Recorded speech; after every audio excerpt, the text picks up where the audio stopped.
자, 인사합시다. 할렐루야. 오늘은 신명기 26장 1절에서 29장 9절 굉장히 긴 내용의 말씀을 나눌까 합니다. 그런데 강의는 간단하게 되어 있더라고요. 145번째 파라샤가 되고요. 첫 번째 내용이 우리가 알고 있는 하비쿠림, 첫 열매, 햇 열매를 하나님께 드려라 라고 명령이에요. 출애굽기 23장 19절의 내용의 반복인데 23장 19절에 보면 너희는 너희 땅에서 난 첫 열매 가운데서 제일 좋은 것을 주 너희 하나님의 집으로 가져와야 한다. 22장 1절 11절까지가 첫 열매죠.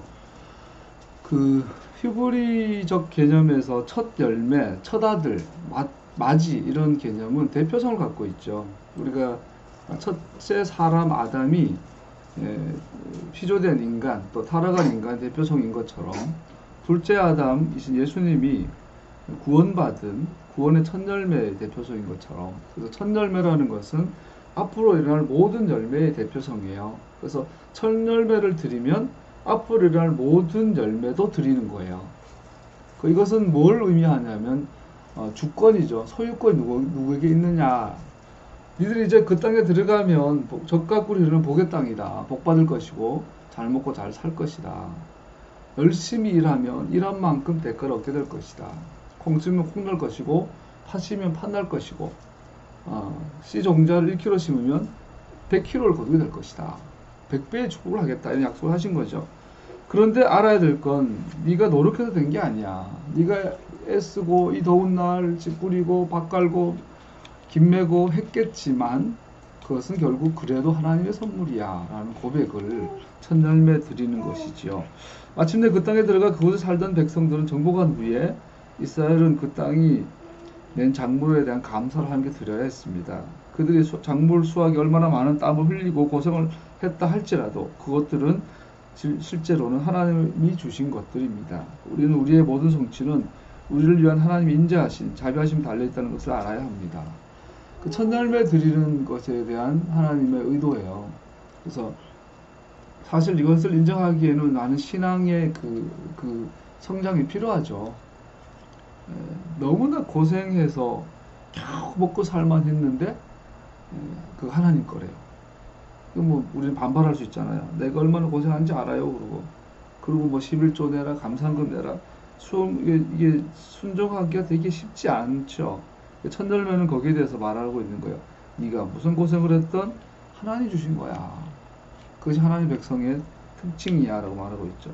그에게 첫 열매를 드릴 때 우리는 모든 것은 실제로 하나님 전능하신 분께 속한 것임을 고백하는 것이며, 그렇게 인정함으로 하나님께서는 그가 주시는 것을 우리가 합당하게 합법적으로 사용하는 것을 허락해 주십니다.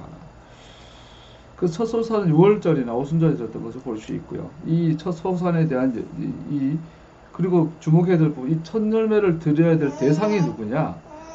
이스라엘의 혈통, 유전적 이스라엘뿐 아니라 이스라엘과 함께 거주하고 있는 이방인들, 체류자들에게도 동등하게 명령하고 있어요. 이것이 오늘 굉장히 중요한 의미죠. 과거에서 이제 우리 탈무드나 미드라심들, 랍비들의 책에 보면은 논쟁이 수백 년 동안 있었어요. 최근까지도 있죠. 이거 유대인들 말고 이방인들도 지켜야 하나? 성경 분명히 말해요. 모두 다 지켜야 한다. 26장 11절 읽어보죠. 26장 11절이요. 같이요. 시작.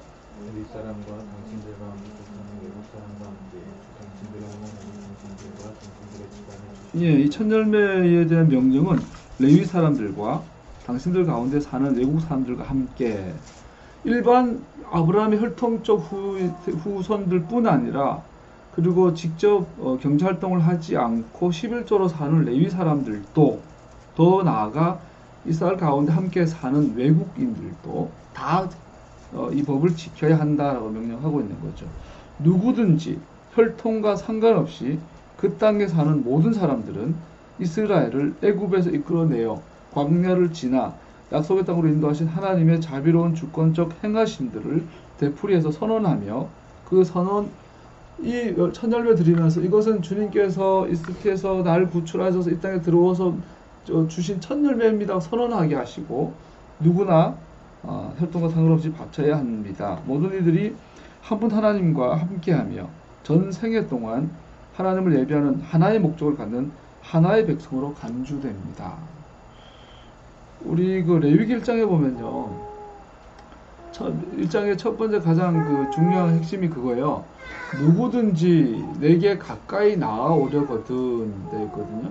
누구든지 하나님께 예배하려거든 이런 뜻이에요. 그래서 누구든지 아담 키가 되어 있어요.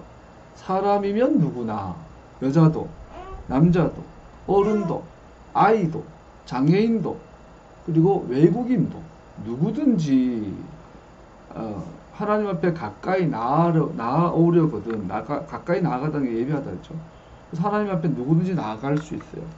근데 오늘날 우리 메시아닉 안에서도 그런 의식들이 있죠.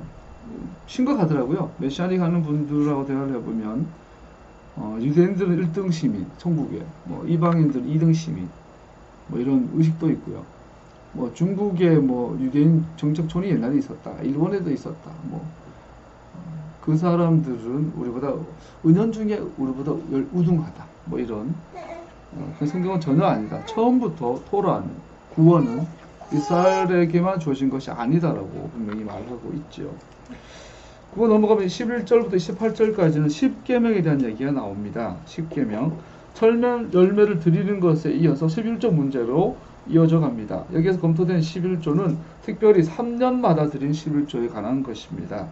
그리고 토라어디에도 첫 번째 드린 11조, 두 번째 드린 11조, 3년째 드린 11조라고는 규정되어 있지 않습니다. 그럼 우리는 어떻게 본문 언급된 3년의 11조, 상식적으로 그렇잖아요. 그냥 11조면 11조인데 세 번째 드리는 11조라고 명명했다라는 말은 첫 번째 드린 11조가 따로 있고 두 번째 드린 11조가 따로 있다라는 것이지요.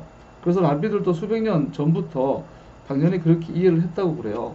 첫 번째 드린 11조가 있고 두 번째 드린 11조가 있고 세 번째 드린 11조가 있고 4년째 되는 데는 다시 돌아가요. 또 첫 번째, 두 번째, 세 번째, 7년째 되는 데는 연재년, 쉐미타 이어가 되면 11조 안 드려요. 그러고 나서 8년째 되는 데는 또 새로운 11조 사이클이 3년 주기로 11조 3년 주기로 사이클이 돌아가요. 민수기 18장 21절에 보면 이렇게 되어 있죠. 나는 레위 자손에게는 이스라엘 안에서 바치는 열의 하나를 모두 그들이 받을 유산으로 준다. 민수기 18장에 나온 11조는 레위인들에게 보수로 레위인들을 주게 돼요. 레위인들은 따로 토지를 받지 못했어요. 그런데 레위인들은 농사 짓는 대신에 성전을 예배를 섬겼죠. 그래서 그 대가로 이 나머지 11개 지파가 레위인들 생활을 책임져야 했죠. 이것이 11조였어요. 그것이 첫 번째 드린 11조고 이 11조는 첫 번째, 두 번째 해에 드렸어야 했어요. 민수기 본문에서 백성들은 특별 11조를 가져 레위인에게 주라고 명령을 받았는데 이 11조는 레위인들이 성전에 봉사하는 것에 대한 대가로 레위인들의 소유가 됩니다. 그러나 신명기 14장 22절에 또 다른 종류의 11조가 나와요. 당신들은 해마다 밭에서 거둔 소출의 11조를 드려야 합니다. 그리고 이 11조는 당신들이 하나님이 자기 이름을 두려고 택하신 곳으로 가지고 가서 이 두 번째 11조는 이 11조를 가지고 하나님이 택하신 곳 예루살렘이죠. 예루살렘에서 가지고 가야 돼요. 그리고 가지고 가서 주님 앞에서 먹어야 합니다. 이때 먹을 때 레위인들도 같이 먹고 가족과 함께 먹어라. 가족 잔치를 벌여라는 뜻이에요. 이것은 매년 첫 번째, 두 번째, 세 번째 중에 1년째, 2년째, 2년 동안 해야 되는 거예요. 이 11조는 헌제자에 의해 소비되는데 그것은 성막과 성전 경내에서 먹어야만 했습니다. 즉 하나님께서 당신 이름을 세우신 선택한 장소에서 드리는 11조가 있었어요. 이것은 내가 11조를 바치는데 내가 먹어요. 나와 내 가족이 먹는 11조예요. 특이하죠. 11조에 관련한 이 두 본문을 우리 어떻게 조화해서 이해할 수 있을까요? 랍비들은 토라는 세 번째 해 11조에 대해서 말하고 있기 때문에 오늘 본문이 마찬가지로 처음에야 두 번째 11조 있었음이 틀림없다고 판단하고 가르쳐 왔습니다. 그러므로 11조들은 3년 주기 작물이나 가축 때로부터 드려져야만 했습니다. 그래서 세 종류의 11조가 있어요. 매년 드린 11조, 첫 번째와 두 번째 드린 11조, 세 번째 3년째 드린 11조, 크게 보면 세 종류가 있어요. 처음 11조가 레위인들에게 주어졌고요. 두 번째 11조인 이 같이 가족 잔치를 벌이는 11조는 첫 번째와 두 번째 동안 드려졌고요. 세 번째에는 가난한 자들 위해서 드린 11조예요. 오늘 읽었던 신명기 6장에 나오는 본문은 세 번째에 해당되는 가난한 자, 빈자들 위한 환경이 열악한 자들을 향한 11조, 소위 뭐 구제헌금이죠, 오늘 말하면. 종합하면 총 11조는요 3년 사이클로 돌아가는데, 첫째 해, 둘째 해는 레위인을 위한 11조와 또 가족들이 함께 예루살렘에서 모으는 11조는 첫째, 두 번째에 연이어 드리게 됩니다. 그리고 세 번째는 가난한 자들 위한 11조를 따로 드리게 돼요. 그리고 네 번째는 다시 돌아가요. 다시 레위인과 가족 잔치의 11조. 또 다섯 번째, 5년째는 다시 레위인과 가족을 위한 11조. 6년째 되는 해는 역시 빈자들 위한 11조. 그 7년째 되는 연제년이에요. 이때는 아까 예수원 얘기 잠깐 했는데 토지는 하나님께 소유가 있어요. 그래서 정당하게 나의 소유가 아니면 11조를 안 드려도 돼요.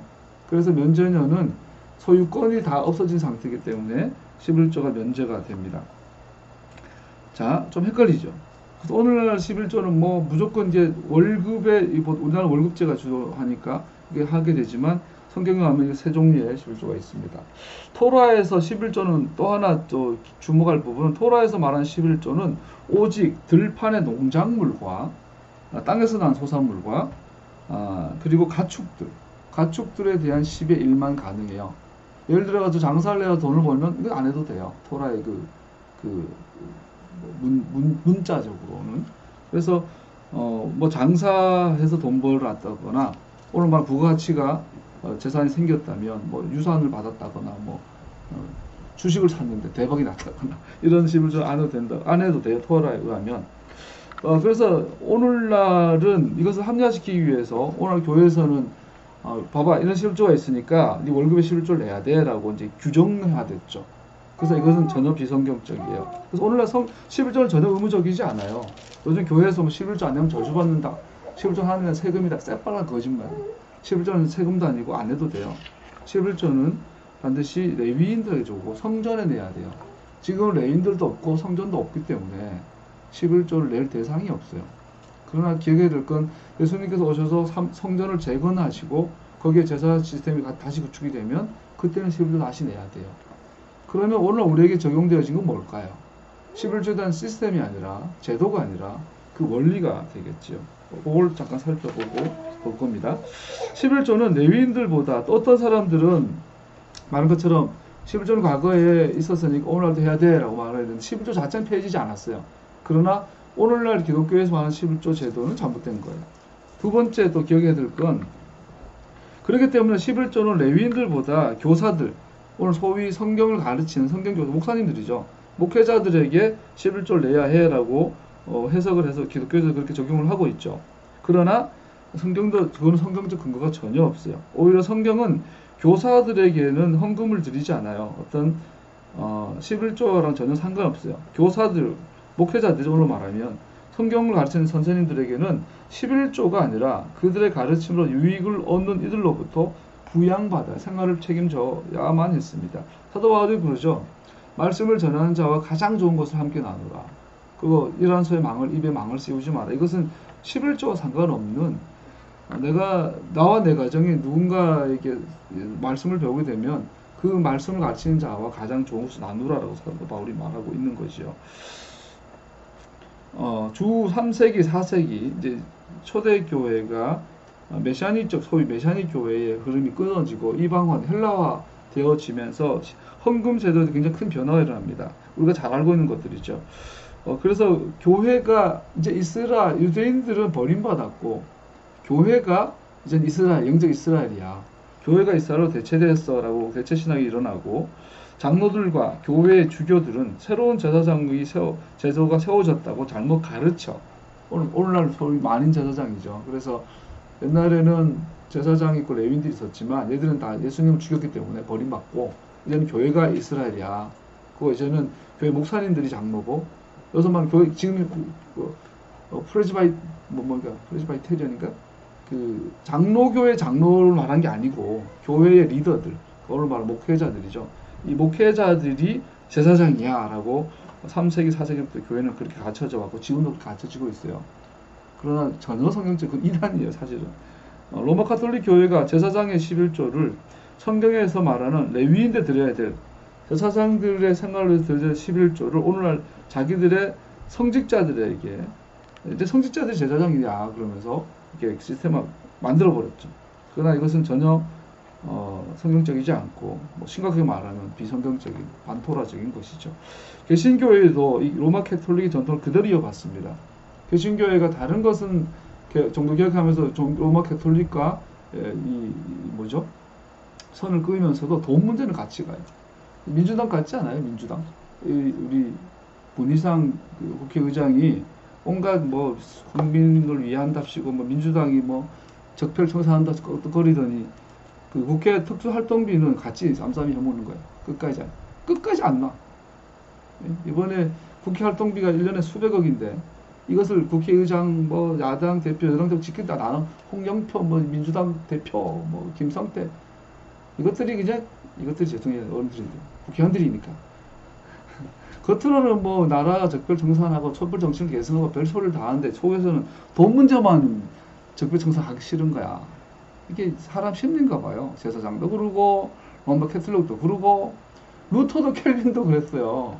로마 캐톨릭에서 종교개혁을 했으면 헌금제도부터 회복했어야죠. 야 11조 성경적이지 않아 라고 했어야죠. 그런데 그대로 우리도 오늘날 11조 내야 돼. 심지어 막 11조 안 되면 저주받아. 마귀 소리. 11조 안 내가 저주받는 게 아니라 하나님 또 저주받은 거예요. 우리 또 주일 성수도 마찬가지예요. 빨리 거짓말 중 하나가 주일 성수해야 된다. 주일이죠. 주일. 1월이 왜 주일이야? 11조 왜 성경적이야? 막 이런 것들이죠. 교회 시대의 개신교는 자신들에게 로마 캐톨릭 교회 교리를 완전히 벗어나 버린 것이 아니라는 것을 여실히 보여주는 것이 헌금 제도에 대한 보전이죠. 26장 12절 한번 다시 읽어봅시다. 12절. 그럼 오늘 세 번째 11조 26장 12절이요. 시작. 주일마다 11조를 드리는 해가 되면 당신들은 당신들의 수출에서 나라는 따위 없어 내 사람과 외국 사람과 부와 과부에게 나눠주고 그들이 당신들이 사는 성원에서 마음껏 먹게 하십시오. 말씀드린 것처럼 3년 주기로 돌아가고 7년째가 되면 면제년 됐다가 다시 또 3년 주기로 두 번 돌아가고 또 7년이 오고 이렇게 7번을 가면 49년이 되고 50년째 되는 요벨 희년이 되면 또 면제년이죠. 그날 또 희년이 되는 해도 11조 면제가 돼요. 또 다시 또 50년 3년 주기로 또 7년 주기로 또 50년 주기로 이렇게 확대되어서 사이클이 11조의 사이클이 계속 반복된 걸 볼 수 있죠. 오늘은 왜 이 12절에서 11조에 대해서 정확하게 이렇게 규정을 하고 있을까요? 11조를 그것의 오용을 막고 다른 용도로 사용하지 말도록 오히려 지시하신 대로 11조를 규정대로 하라고 하기 위해서 오늘 본문을 구태여 넣어놨다고 우리는 볼 수 있죠. 불우한 사람들을 향한 전능하신 분의 마음을 보여주고 있습니다. 11조는 이스라엘의 불우한 사람들, 레위인들, 게르, 토지를 소유하지 못한 이방인들, 그리고 고아, 과부를 부양하는 수단이기 때문에 11조는 공동체를 전체적으로 유지하는 핵심적인 요소였습니다. 오늘날 우리는 디아스포라로 살면서 어떻게 11조 책임을 다할 수 있겠습니까? 그럼 이것을 오늘 어떻게 우리는 적용할 수 있을까요? 그 원리. 첫 번째, 현재 성전 제사에서 능동적으로 일하는 레위인들이 더 이상 존재하지 않기 때문에 레위인들을 지원할 수 없습니다. 지원하는 것은 불가능합니다. 그러나 우리는 성전이 재건되었을 때 이 밑주바, 레위 10계명 규정, 명령을 수행할 기회를 얻게 될 것이라는 것을 기억해야 합니다. 두 번째, 11조 법령 안에는 하나님의 백성들을 예루살렘으로 끌어당기는 원리가 있습니다. 두 번째 11조가 그거였죠. 3년 사이클 중에 첫 번째, 두 번째 해에는 반드시 10의 1은 레위인들 바치고 그 나머지 돈에도 10의 1을 가지고 온 가족이 예루살렘으로 가요. 거기서 그걸 다 먹어야 돼. 1년 연봉이 3천만 원인 사람은 예를 들어서 300만 원을 하나님께 레위인의 11조 드렸다면 나머지 2,700만 원 중에 270만 원을 가지고 가족 잔치를 벌려야 돼. 신나죠. 그 초막절에 보면은 7일 동안 먹을 거 다 먹고 먹을 잔뜩 싸놓고 먹고 술도 먹으래요. 먹고 취하고 먹고 우리나라 옛날에 그 우리나라 옛날에 동해가 그 무천이라는 이 가을에 그 뭐죠 사냥 기원 행사가 있는데 밤새도 술 먹고 음주 가무를 즐겼더라 그랬던 거예요. 이거 굉장히 중요해요. 추수감사절인데 온 가족이 모여서 하나님께 예배드리며 토라 읽고 찬양하고 기도하고 먹고 마시고 굉장히 아주 의미심장한 이게 11조의 원리예요. 두 번째 원리가 세 번째 우리가 또 하나는 불우한 사람들 돕는 것은 11조 규정에 매여 있는 원리입니다. 우리는 자신의 생계를 유지할 수 없는 사람들을 위한 째다카 구제를 모음으로 구제 현금 돈을 모음으로 11조 원리를 실행할 수 있습니다. 궁극적으로 11조의 원리는 모든 것을 하나님께 속한 것이며 우리의 부의 일부를 다른 사람을 도울 때 모든 선한 것을 주시는 분으로 하나님께 영광을 드리게 됩니다. 이를 행함으로 11조 명령을 우리가 행함으로 우리는 우리가 가진 모든 것은 하나님께로부터 왔음을 믿는 것을 나타낼 수 있으며 내가 선택받은 백성임을 감사함을 표현할 수 있게 됩니다. 할렐루야. 굉장히 중요해요. 다시 말하지만 11조는 의무적이지 않아요. 그러나 11조 원리로 들어가면 우리는 오히려 11조 내는 게 편해요. 정해진 데다 내버리는 게 편할 수 있어요. 그리고 또 11조 규정을 이렇게 적용하기 위해서는 감안해야 될 부분이 현대사회의 특징이에요. 고대사회에는 사회보장제도가 없었잖아요. 예수님 당시의 사회의 그 특징을 보면 10명 중에 9명은 가난해요. 근데 우리가 알다시피 고대사회를 갈수록 중산층이 없죠. 10명 중에 극소수 10%도 안 되죠. 1%, 그 사회의 1%, 3% 정도는 엄청난 부자. 우리 봉건 제후들을 봐도 또 일본의 에도 막부 시대를 봐도 기사 한 명은 그 땅을 수십만 평을 다 내가 갖고 있어요. 왕이죠. 그리고 그 밑에는 그 기사 가족 몇 명만 완전 부자고 나머지 99%는 다 노예예요. 이 고대 사회 특징이에요. 예수님 당시 사회도 그랬어요. 성경 사회도. 그러니까 오늘날처럼 중산층이 없어요. 부자 아니면 가난한 자 두 종류밖에 사회 구성이 과거엔 그랬죠. 그러니까 사회보장제도는 따로 없고 예수님의 예를 봐도 부자가 지나가는데 한 푼 주십시오 그러면 넉넉히 주는 거 이거 째다카라고요. 그 과거에는 이 자발적으로 째다카 구제를 하는 구제 돈을 내가 가난한 사람들한테 돈 던져주는 거 그것이 사회보장제도의 일환이었어요. 오늘날은 여러분들이 월급을 받으면 원청 징수되죠. 그래서 우리나라 이제 아름이도 7월 이후에 아기를 낳으면 서울시에서 막 그죠? 출산 도우미도 제공해주고 한 달 10만 원도 주고 어린이집가 뭐 해주고 요즘 희귀 암 걸려서 만약에 2천만 원 정도 그 의료비가 나오면 내가 내는 돈이 2, 300밖에 안 된대요. 이게 전부가 사회보장제도예요. 옛날로 말하면 11조예요 그게. 오늘날은 일반 여러분들 수입에서 이미 원청적으로 국가에서 가난한 사람들을 위한 구제를 다 떼고 있기 때문에 오늘날 이 째다카라는 11조 원리는 굉장히 섬세하게 적용해 둘 필요가 있는 거죠. 실제 우리나라에 마음만 먹으면 굶어 죽는 사람은 없어요. 특별한 경우 아니면 거지들도 배불러 가지고 이제 거지들 요번에 막 38도 9도 올라가는 그 폭염에도 서울역에 갔더니 그 세면바닥에 누워 자는 거야 술 먹고 그 바로 옆에 시원한 에어컨 쉼터가 있는데 안 가는 거예요. 왜냐면 거기 가니까 씻어라 해라 막 잔소리가 싫다는 거야. 그러니까 오늘날은 자발적인 거지들은 있어도 과거처럼 정말 하루 세 끼를 못 먹는 거지는 없어요. 그러니까 이런 사회에서 우리가 어떻게 교인으로서 11조 생활을 이제 실천할 수 있을까 많은 고민이 필요하죠. 이런 사회에서도 우리 주변을 돌아보면 이 복지 사각지대가 있을 거예요. 그러게 돌아볼 필요가 있고 굉장히 예민하고 섬세한 스킬이 필요한 순정의 법령이 11조 규정이에요. 그렇기 때문에 여러분 그냥 교회에서 10분의 1 하나님께 드린 세금이야 암내모 저주받아 누구야 록펠러가 오른쪽 주머니는 11조 주머니 이딴 소리 하면서 사기치는 게 교회가 편해요. 여러분도 눈 닦고 10조 내버리고 나 할 거 다 했어 하고 하는 게 차라리 편하다고. 그런 11조 정신을 우리 삶에 녹여드리려면요 정말로 하나님 헌신하지 않으면 할 수 없는 일들이에요. 그래서 어쨌든 우리에게는 되게 많은 고민이 필요하고 필요한 겁니다. 우리 주변도 돌아봐도 이 소위 가난한 자, 성경에 말하는 가난한 자는 반드시 경제적 가난한 자가 아니거든요. 우리가 예수님 당시엔 아까 말한 절대 가난한 자들과 절대 부자들이 극극으로 섞여 있는 사회였어요. 그런 사회에서조차도 가난한 자는 경제적 의미가 아니었어요. 단순히 돈 없는 사람을 성경은 가난하다 그러지 않아요. 성경에 말하는 가난한 자는 돈 없는 자가 아니라 자기 자리를 잃어버린 자, 자기 명예를 잃어버린 자예요. 자기 역할을 잃어버린 자를 쉽게 말해요. 오늘날 그렇기 때문에 오늘날은 극단적으로 굶어 죽을 만한 가난한 사람은 없어요. 특이 케이스 아니면 뭐 납치됐다거나 뭐 이런 몸을 오지기 혼자 있어서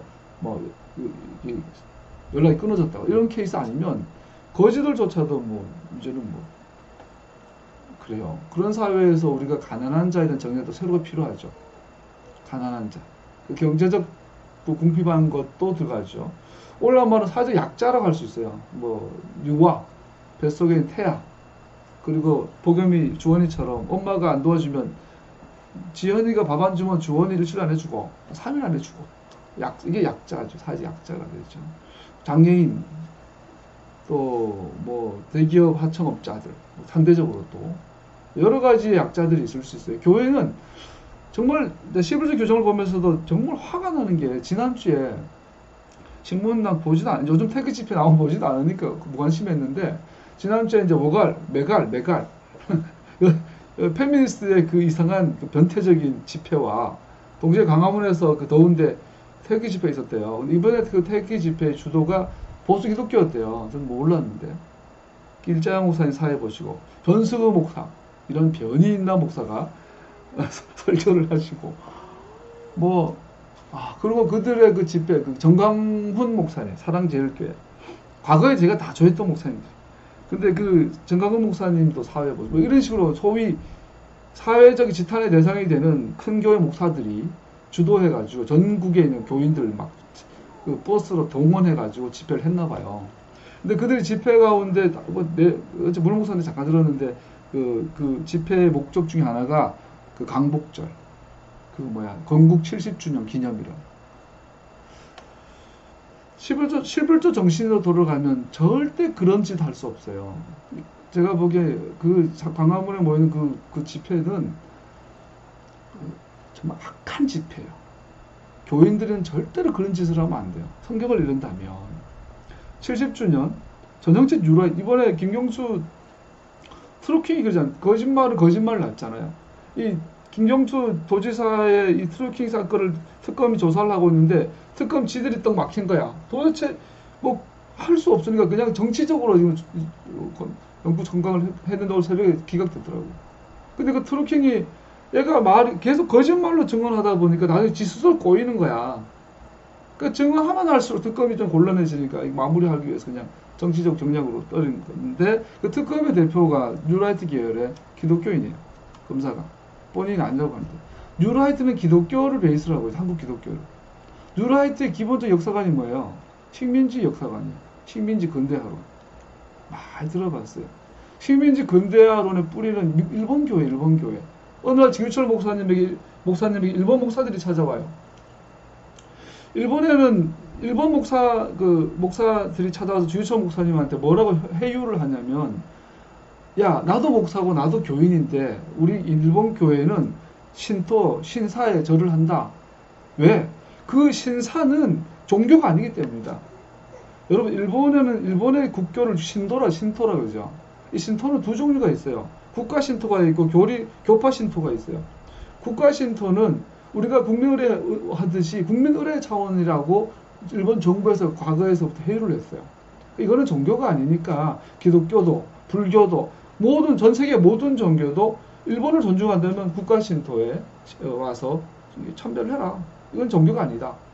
거기에 대해서 일본 교회는 대부분 주류가 뭐라 하냐면 오케이 인정해줘요. 그거 와서 남산에 세운 게 남산 신사가 일본 국가 신토예요. 거기에 대해서 그 회유를 하는 게 한국 교회가 그래도 마지막까지 이게 그렇게 이제 그런 이론을 가지고 한국 기독교를 회유하려고 일본 총독부가 시작을 했을 때 말 꺼내자마자 오케이 한 게 한국 기독교 캐톨릭이에요. 캐톨릭은 오케이 절해라 괜찮다. 그 우상숭배 아니라고 했어요. 그 다음으로 따라한 게 감리교예요. 그러니까 그래도 1938년도 마지막까지 발악을 하고, 발악이 아니라 저항을 하고, 이 우상숭을 금지하고 저항했던 교단이 그래도 장로교예요. 그럼에도 불구하고 1938년도에 장로교가, 우리 소속이었던 장로교가 대표적으로 그것도 전국 총회에서 신사 참배는 우상숭배가 아니라고 가결해버리죠.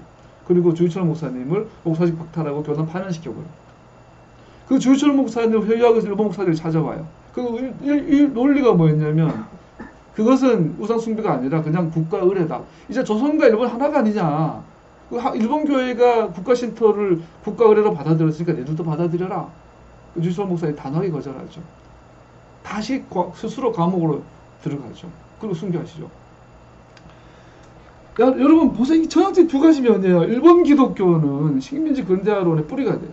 야, 우리가 비록 식민지 삼았지만 니들 철도도 깔아주고 전기도 놔주고 잘 먹고 잘 살게 근대화 시켜주고 해줬지 않냐. 이 정신이, 그거를 받아들였던 것이 한국 기독교 신사참배의 그 정신이에요. 그 뿌리가 50년대, 60년대, 70년대 산업화와 함께 독재 군사 독재와 함께 교회는 초폭발 성장을 하고 오늘 대형교회가 이루어졌죠. 그 열매가 명성교회예요. 나는 총회장 될 수 없습니다. 2년 뒤에 총회장 떡 나오고, 내 아들한 김하나 목사한테는 난 안 물려줍니다. 근데 이번에 완전히 그 이승만의 4.4.5 같은 원리를 그대로 적용했잖아요. 통합적 총회 재판국에서 명성교회 아들에게 세습은 합법적이라고 선언했어요. 그러면서 뭐냐면, 그 법령에 보면 뭐 규칙에 보면 뭐라고 되어 있냐면, 은퇴하는 목사의 아들에게 물려줄 수 없다. 근데 김상환 목사는 벌써 몇 년 전에 은퇴했잖냐. 은퇴한 목사 아니냐. 그러니까 물려줘도 괜찮다라고 선언한. 옛날에 4.4.5이에요. 이승만 이 기분 그냥 불법적으로 당사시켜줬던. 그래서 4.19 일어나가지고 이승만 하야시키잖아요. 한국교회 일어나가지고 총회 보이콧해가지고 김상환 목사 하야시켜야 돼요. 저거. 그렇지 않으면 한국교회는 어차피 메시아닉이 아니라서 의미가 아니에요. 끝은 이미 뭐 희망은 없지만, 그도 불구하고 전통교회, 한국기독교가 일어서야 되죠. 근데 그들의 정신적인 뿌리, 역사관이 뉴라이트. 그들이 주장하는 게 70년 건국이야. 70년 건국이라는 것을 해먹기 위해서 이승만을 건국 대통령화, 신격화하고 있죠. 한국 교회가. 왜냐하면 이승만이 좋아서가 아니라 한국 교회도 그걸 놓치지 않기 위해서 이승만을 써먹는 거예요, 지금. 이승만 스스로가 그래요. 나는 상해 임시정부의 상해 임정의 초대 대통령 출신이다, 나는. 그래서 우리 1948년도 8월 15일이죠. 우리나라 최초 초대 대통령이 되고 재헌국회를 열었을 때 이승만 대통령이 뭐냐고 그러냐면, 우리 대한민국 정부의 뿌리는 상해 임시정부다 본인 스스로 선언을 했어요. 이승만 스스로가. 그 이승만 정부에서 나온 첫 번째 간보에서 선언하는 게, 간보에서 말하는 게 우리 대한민국 정부는 상해 임시정부에 뿌리를 두고 있다. 정작 그렇게 이승만은 상해 임시정부를 대한민국의 뿌리로 이야기하고 있는데, 오늘 한국교회는 그걸 부정해버리고 1948년도가 우리나라 건국이라는 거예요. 이 거짓말 안, 눈 뜨고 거짓말하는 거 아니에요, 교회가. 목사들이. 우리나라 기도 좀 한다는 목사들이. 교회 좀 크고 선교 좀 한다는 목사들이. 설교 좀 한다는 목사들이. 강화문에 모여가지고 떼거리로 거짓말 해놓은 거거든요. 이 저주를 당기고 있는 한국교회 목사들. 그리고 지들 오늘도 내일도 설교할 거예요. 할렐루야 그거 이게 이상한 쇼를 덮어쓰고 여기다 난 박사네 그러고 끊고 나서 11조로 돌아가면요. 아까 말씀드렸어요. 11조는 사회 정의를 위한 기본 자산이에요. 자금이에요. 올로 말하면. 근데 오늘날 사회보장제도가 복지제도가 잘 됐기 때문에 우리는 한국교회는 11조라는 어마어마한 이 자산을 어디에 써야 되겠어요? 적폐청산에 써야 되고 사회정의회복에 써야 돼요. 근데 교회에서는 뭐라고 그래요? 성교 그러고 11조는 뭐 세금이 안 내면 저주받는다 그러고 일단 완전 사기예요, 사기. 돌아가야 돼. 메시아닉 교회만이 토라회복만이 유일한 한국의 희망이에요. 말도 안 돼. 주소도 없이 그냥 흥분해가지고 70주년을 모토로 전국 그 도올 김용옥 박사가 지난주에 라디오에 나와서 아주 그 통찰력 있는 뭐 인정 안 한 분도 많겠지만 통찰력 있는 설명해 주시더라고요. 건국이란 말 쓰지 마라. 좌파든 우파든 소위. 개혁이든 보수는 건국이란 말 자체가 틀렸다. 무식하다. 우리나라는 건국을 당군이라면 5천년 전에 고조선 시대에 딱 한 번 건국했다. 그 이후로 우리나라가 없어진 적이 없다. 도올리 선생님이. 맞더라고요. 아니 정부가 바뀐 것 뿐이다. 나라는 언제나 지금까지 있었다. 그 한때는 나눠져 있었고 뭐 고조선, 뭐 조선, 고구려, 백제시로 나눠져 있다가 고려라는 정부, 통일신라라는 정부가 들어섰다가 후삼국이 됐다가 다시 고려라는 정부가 들어섰다가 이번에는 조선의 정부가 들어섰다가 이번에는 대한민국이라는 정부가 들어선 거다. 건국이 아니다. 건국은 5천년 전에 한 거다. 이번에 정부 수립이다. 그러면 진정한 정부 수립 언제냐? 상해주의 정부 아니냐? 3.1운동이 그 시작 아니냐? 이렇게 이해된다는 거. 이건 그러니까 보수도 개혁도 다 틀렸다. 굉장히 일리가 있고 설득이 됐어요. 그러면 교회는 뭐야? 한국교회의 특별히 근대화, 현대사에 대한 역사관은 괴물이에요. 무지함을 넘어서서 악해요. 말했잖아요. 한국교회는 이승만을 존경하지 않아요. 근데 이승만을 건국 대통령으로 써먹고 이용해먹고 있어요. 악해요. 우리 11조를 회복한다는 이거로 넘어가면 이 모든 것을 넓게 어울러서 회복을 이야기해야 돼요. 한국교회는 지금 누구보다도 건국 100주년을 준비해야 되고요. 장로교가 신사참배를 가결하면서 일본 교회가 제가 지난주 김교신 선생님 얘기했잖아요. 왜 그런지 아세요?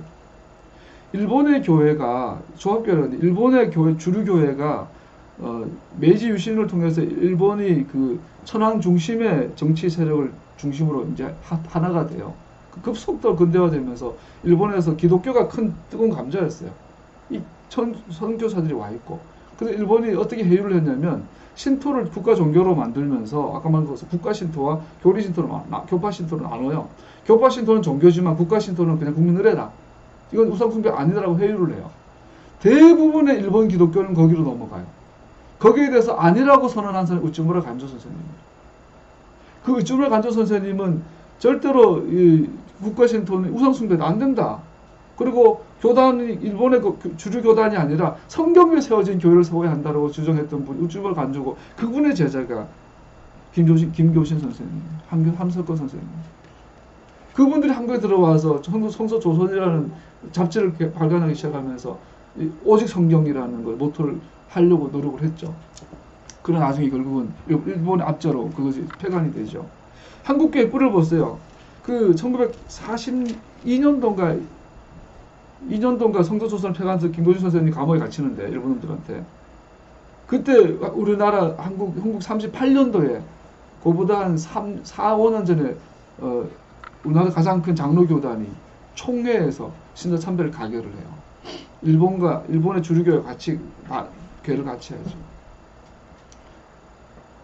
그 흐름에서 그 기존 교단의 안에서 끝까지 저항했던 대표인물이 주기철이었고요. 이번에 우리 가족이 같은 전황은 이런 분이었어요. 왜 김교진 선생님이 정신을 이야기하냐면 그분은 우츠무라 간조 영향도 받았지만 본인 스스로 성서위에서 이건 아니다라고 막 한 거죠. 여러분, 오늘날 레시아닉 교회가 토라 회복만으로 끝나면 안 돼요. 우리나라의 이스라엘 회복을 하기 위해서는 참으로 대한민국에 대한 이해가 있어야 되죠. 정말 이스라엘 회복을 위해서 교회가 부흥이 멈췄어요. 한국 교회는 기능 부흥이 끊어졌어요. 보세요. 지금 불과 10년 전만 해도 기독교는요, 10년 전만 해도 기독교 여러 가지 운동들이 있었어요. 경배와 찬양운동, 예언운동, 선지자운동, 선교운동, 선교 한국 막 하면은 막 10만 명씩 모였어요. 불과 20년 전만 해도. 근데 지금은 한국교회가 큰 교단에서 뭘 행사한다 그러면 안 모여요. 그 기름 부심이 전혀 없어요.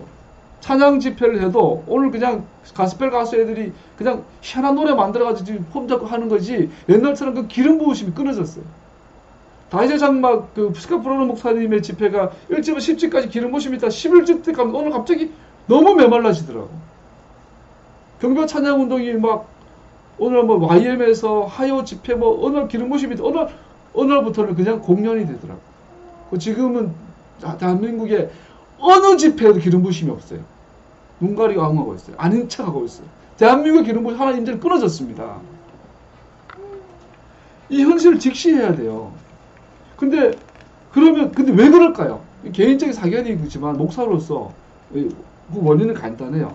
미래 가치가 없어요. 한국 교회는 미래 비전이 없어요. 더 이상 비전을 제시 못하고 있어요. 과거에는 선교다, 성사한국이다, 뭐 경배와 찬양운동이다, 뭐 여러 가지 있었어요.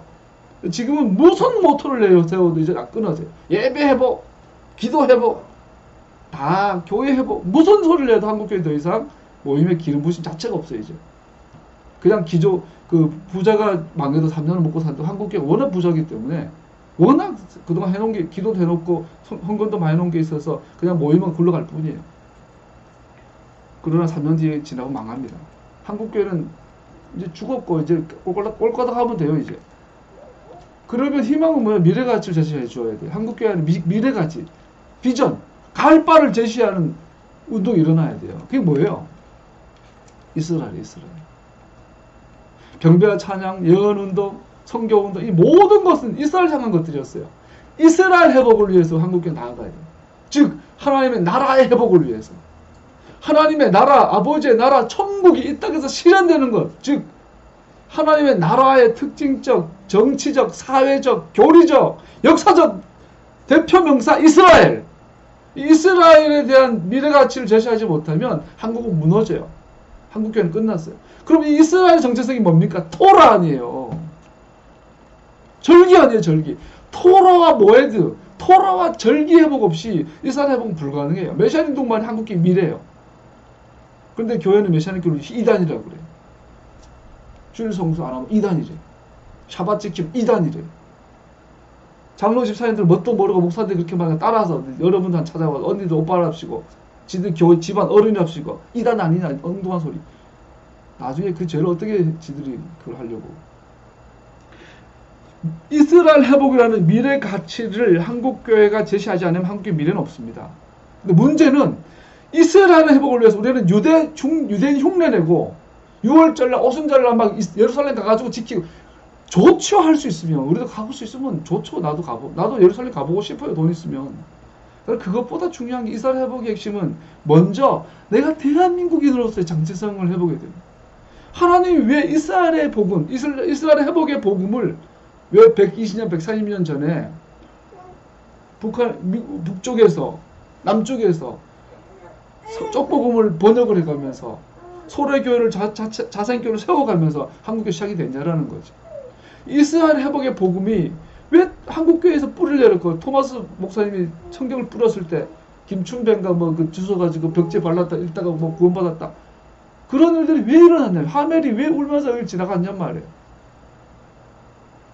이스라엘 회복하려면 한국교회는 근현대사에 대한 새로운 이해가 일어나야 돼요. 건국 70주년 이야기하는 목사들은 땅을 치고 후회하고 회개해야 돼요. 악하고 간사하고 교활한 설교자들이. 메시안 운동은 더합니다.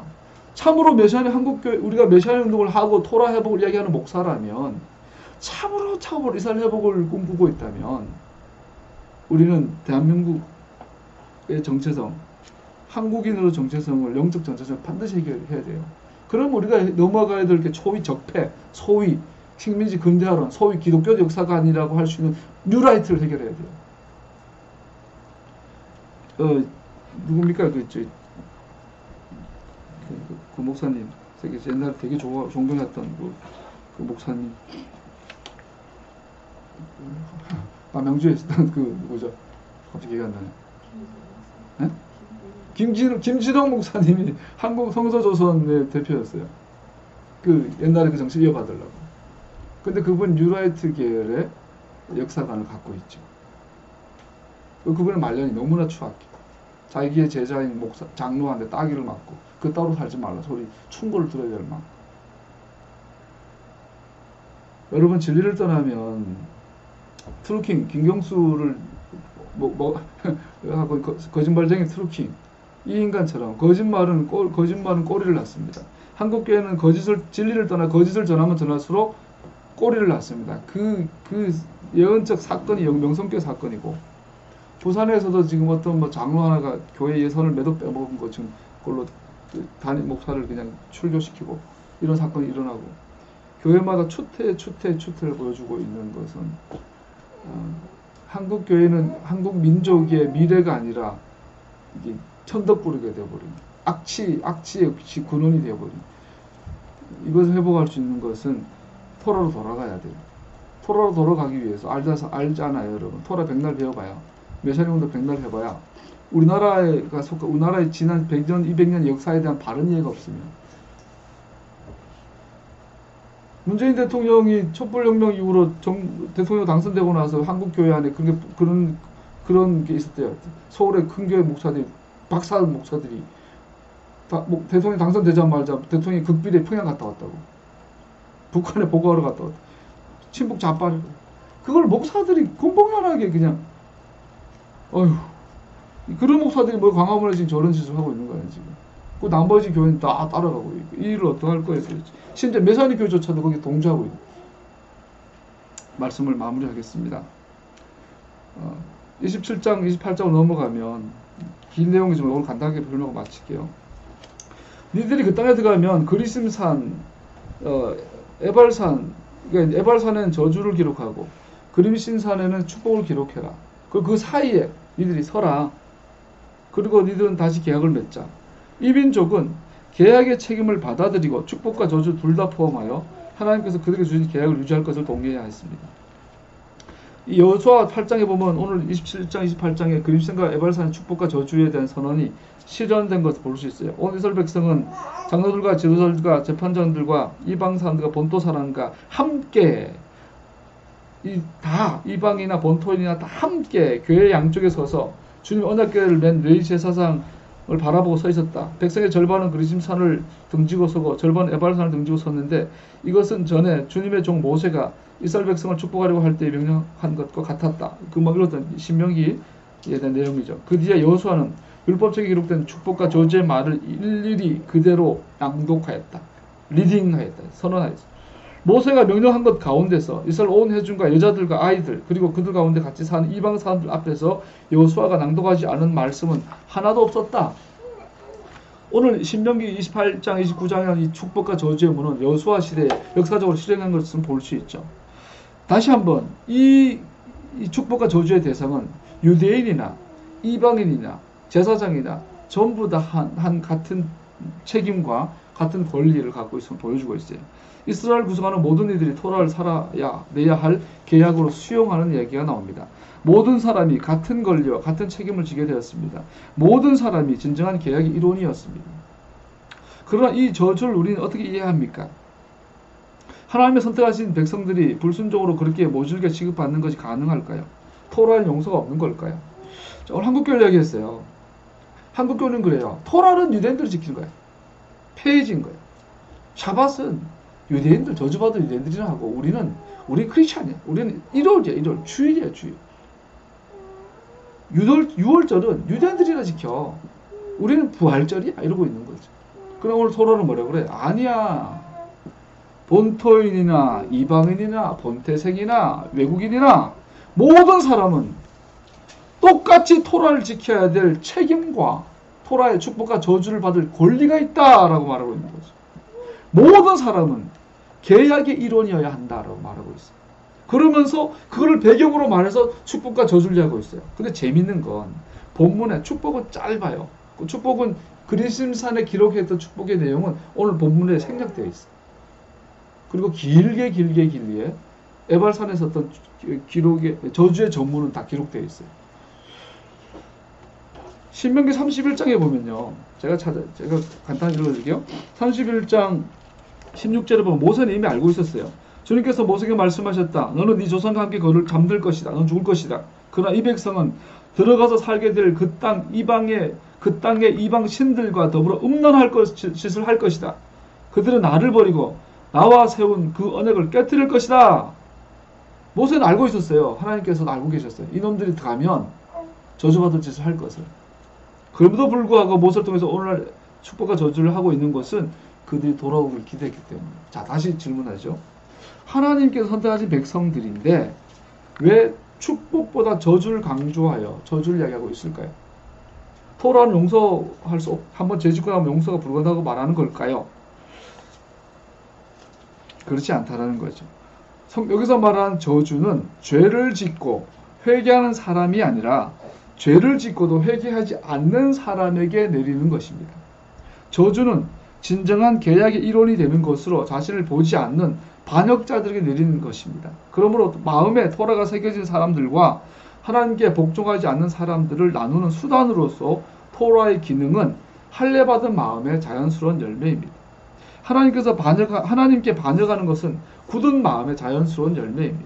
즉 참으로 하나님의 사람이라면 그 마음에 토라가 새겨져 있기 때문에 토라의 삶을 살게 되는 것이 자연스러울 것이라는 것이고, 하나님의 말씀을 지키고자 하지 않는 사람들은 마음에 딱딱해져 버렸기 때문에 불순종하는 것이 자연스러운 열매라는 거죠.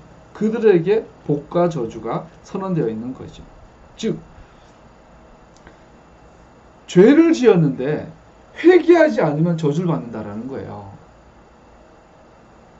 근데 문제는 뭐예요? 마귀의 이게 아까 일본 놈들이 참 간교하고, 우리 일본 그 개개인 일본의 역사를 보면 일본인들의 그 특징이 굉장히 간교하고 그 야비하잖아요.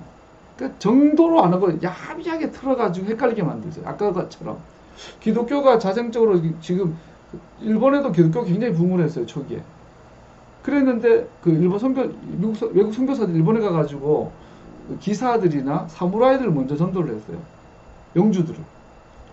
그러니까 얘네들은 영주가 예수님을 영접해버리는 그 땅에 있는 뭐 수백 명, 수천 명은 그날로 다 개종해버리는 거예요. 그 기독교가 초기에는 굉장히 성장을 했죠. 그랬는데 아까 말한 것처럼 천황 중심에 이 막부와 천황 중심의 정치세력에 붙어가지고 천황 중심이 익어가지고 일어난 게 명치후신이죠. 그러다 보니까 천황을 어떻게 하냐면 천황을 살아있는 신, 현인 신으로 만들었어야 돼요. 이게 신토예요. 천황은 살아있는 신이에요. 그러고 나서 기독교는 이걸 섬기면 우상이 되잖아요. 그랬더니 일본 정부에서 어떻게 했냐면 머리를 돌린 거예요. 근데 사실은 신토는 두 종류야. 이 천황을 섬기는 이 신토는 국가 신토인데 이거는 종교가 아니야. 이건 국가 의례야. 천황 살아있잖아. 살아난 사람한테 저러는 게 왜 국이 우상이냐. 그러니까 일본 기독교가 어떻게 해요? 헷갈리는 거야. 그러면서 뭐라 그러냐면 우체부라 간조처럼 그걸 거절한 오직 성경을 이야기했던 진정한 크리스찬들은 일본에서 국가적 왕따를 시켜요. 비국민을 우리 일본의 국민이 아니다고 핍박을 시작해요. 그러니까 일본 기독교인들 마음속에 핍박은 부담이 되는데 그런다고 우상숭배할 수 없는데 이러고 있는데 나라에서 국가 신토와 교리 신토를 나눠주는 거예요. 그러니까 아싸 잘됐다 그러고 알지만 마음을 닫아버리고 국가 신토를 받아들이는 거예요. 오늘날 마찬가지예요. 그러니까 우리가 이제 죄를 짓고 나서 회개하지 않으면 저주가 임해요. 그러면 마귀는 야비하고 간교해요. 그래서 어떻게 하냐면 회개하지 못하게 하지 않아요, 여러분. 여러분 회개는 누구나 본능이에요. 나쁜 놈들이 나쁜 짓 하면서도 양심의 한 부분에서는 찔려요. 후회가 일어나요. 사이코패스가 아니면. 사이코패스조차도요. 신창원이 같은 사이코패스도 지가 신창원이던 그 사람 찔러 죽여 다닐 때 여자친구는 사랑했어요. 그러니까 걔 속에도 회개만 있었어요. 이건 아닌데 이런 게 있었단 말이에요. 그러면 마귀는 우리 회개할 마음을 공격하지 못해요. 뭘 공격하는지 알아요? 죄의 기준을 흐트려버려요. 이게 죄인지 아닌지를 몰라요. 그게 뭐예요? 토라는 폐자들입니다. 바울이 말해요. 토라가 없었을 때는 죄가 아니었는데 토라가 있으니까 죄가 죄된다. 법이 없으면 이게 불법인지 이게 위법인지 불법인지 편법인지 몰라요. 근데 법이 있으면 이게 불법인지 알아요. 그 토라는 폐해졌다고 그래버리면 이게 죄인지 아닌지 몰라. 그러니까 회개가 불가능해져 버리는 거예요. 오늘 한국교회가 지난 130년, 120년 동안 토라가 폐해졌다는 거 왜 교회가 세워졌어요? 그러고 났더니 일본이 국가신토를 만들어 신사 참배하면서도 이것은 우상숭배가 아니야. 신토의 신사를 절하는 것뿐 아니라 세 종류 크게. 하나는 신사에 절하는 것. 또 하나는 어진 숭배라고 우리 전주에 가면 우리 이번에 가족여행 가면 옛날에 왕들의 그림 있잖아요. 그 어진이라 그러는데 일본의 천황의 그림을 그리고 천황에게 절하게 만들었어요. 세 번째 일본이 우리 회유했던 우상숭배 기독교 회유했던 정책이 하나가 뭐냐면 그 동방요배였어요. 매일 12시가 되면 전 국민이 일어나서 동쪽을 향해서 절해야 돼요. 그 뭐라 최경례라고 90도이라는 전 일본 놈들 특유의 그 90도 절하는 거 있죠.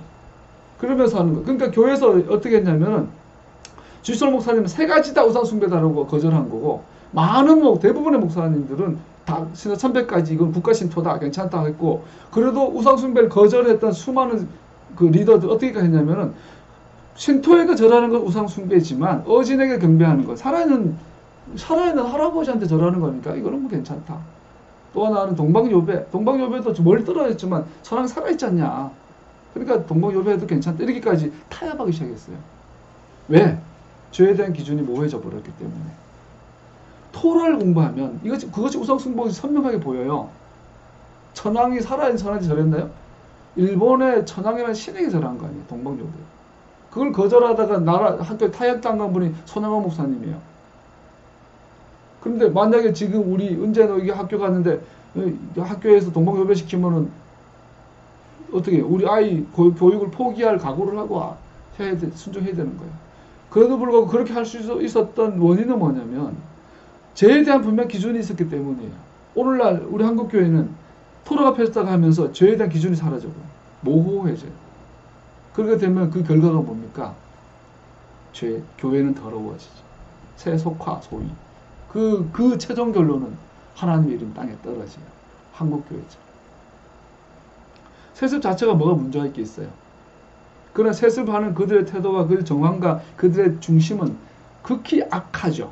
명성교회. 그런데 그들은 하는 거야. 은퇴하는 목사의 아들이 아니라 은퇴한 목사의 아들이니까 이건 세습이 괜찮아. 그것은 악한 거죠. 교활하고 전형적인 마귀적인 간교화죠. 회복해야 될 줄로 압니다. 이런 방식으로 예수와께서 토라의 저주로부터 우리를 구원하셨습니다. 성경에 뭐 토라의 저주에서 우리를 해방했단 말이 있어요. 토라는 선언한 저주는 토라가 주는 저주가 아니라 토라가 정의하고 있는 저주는 뭐냐면 하나님의 기준을 떠나 죄를 범했는데 회개하지 않으면 저주가 임한다. 그런데 인간은 회개할 능력이 없잖아요. 신창원이가 또 뭐 누구가 이게 사람을 사이코패스가 10명씩 막 있잖아요.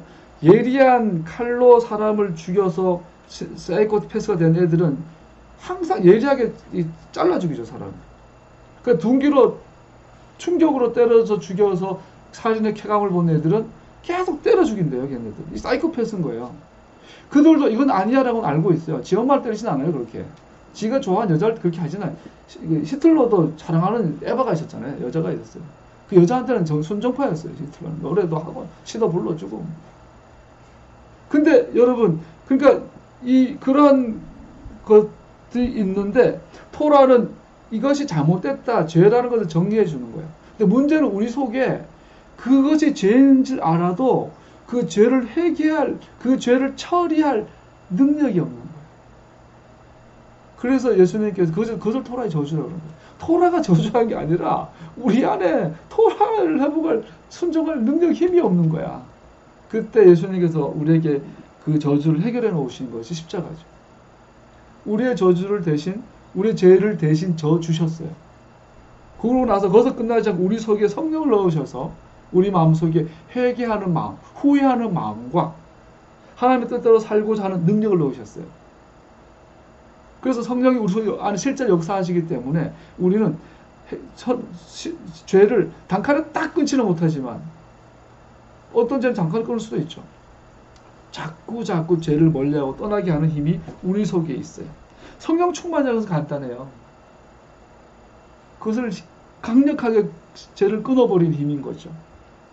그래서 이런 의미에서 예수님의 십자가의 사역은 우리를 토라의 저주로부터 구원하신 것이 됩니다. 위로부터 난 자들, 하나님의 성령께서 우리의 마음에 토라를 기록하였습니다. 우리 안에 실제로 성령께서 하나님이 거하심으로 우리를 새로운 피조물로 만드셨고 그가 시작하신 것은 그가 완성하십니다. 그러면 우리는 축복을 받기 위해 서 있습니다. 오늘날 여러분 안은 그리스도산 위에 서 있습니다. 십자가 아래에 서 있습니다. 왜냐하면 우리는 하나님께 복종하고 그의 명령들을 지키는 능력과 우리 마음의 소원, 갈망을 가졌기 때문입니다. 우리 속에 하나님의 명령을, 토라를 지킬 수 있는 능력과 그렇게 살고 싶은 강력한 소원을 주셨기 때문입니다. 더구나 우리는 회개의 길을 알고 있습니다. 십자가. 그래서 우리가 죄를 지었을 때 우리 죄를 고백하면 그는 우리의 죄에서 우리를 용서해 주시는 신실한 분이시며 모든 불의로부터 우리를 깨끗게 하시는 분이십니다. 시편 32편 1절 2절 복되어라 거역한 죄 용서받고 허물을 벗은 그 사람, 주님께서 죄 없는 자를 여겨주시는 그 사람, 마음에 속일 수가 없는 그 사람, 그는 복되고 복되다. 요한 1서 1장 9절 우리가 우리 죄를 자백하면 하나님은 신실하시고 의로우신 분이셔서 우리 죄를 용서하시고 모든 불의에서 우리를 깨끗하게 해주실 것입니다. 할렐루야. 토라를 잘 배워야 합니다. 그래야 회개가 가능합니다. 그러면 주님은 저주를 제하시고 축복해서 우리 계속 축복의 길을 인도하실 걸로 믿습니다. 기도합시다.